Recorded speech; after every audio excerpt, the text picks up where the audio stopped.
पौल इफिस्करास पत्र लिहितो, त्यामध्ये प्रभू येशू ख्रिस्ताचा देव यहोवा, गौरवाचा बाप याने आत्मिक ज्ञान द्यावे म्हणून तो प्रार्थना करतो.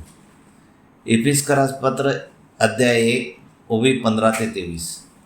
पौल इफिस्करास पत्र लिहितो, मी प्रभू येशू ख्रिस्तावरील तुमचा विश्वास व सर्व पवित्रावरील तुमची प्रीती याविषयी ऐकून तुम्हासाठी यहोवा देवाची उपकारस्तुती करण्यात अंतर पडू देत नाही.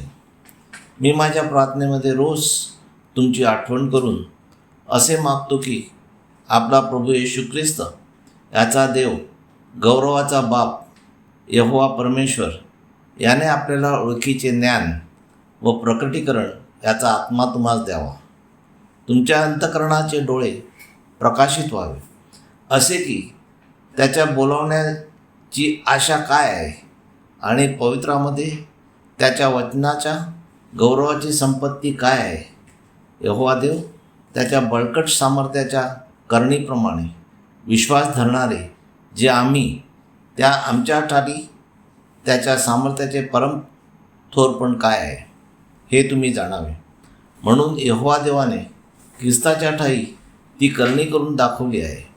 कारण येशू ख्रिस्त मेल्यानंतर तो 3 दिवस व 3 रात्र थडग्यामध्ये राहिल्यानंतर यहोवा देवाने त्याला थडग्यामधून शरीरासह उठवून आपल्या उजवीकडे स्वर्गामध्ये बसवले आहे.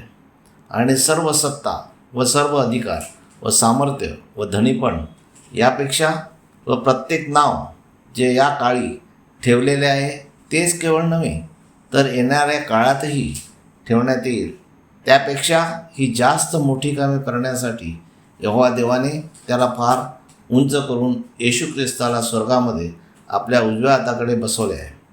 आणि यहोवा देवाने येशू ख्रिस्ताला जगातील सर्व वस्तू त्याच्या पायाखाली अधीन केल्या आणि त्याला सर्व ख्रिस्ती मंडळीचा मस्तक होण्यात दिले. तीच मंडळी त्याचे शरीर आहे. तो सर्वांना सर्व काही देतो, त्याची तो परिपूर्ती आहे.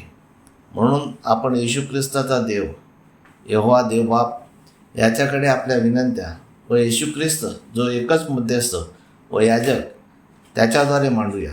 आपल्याला पवित्र आत्मा द्यावा अशी विनंती येशू ख्रिस्ताच्या मध्यस्थीने यहोवा देवाकडे मांडूया, म्हणजे तो ती पूर्ण करीन. हालेलुया, आमेन.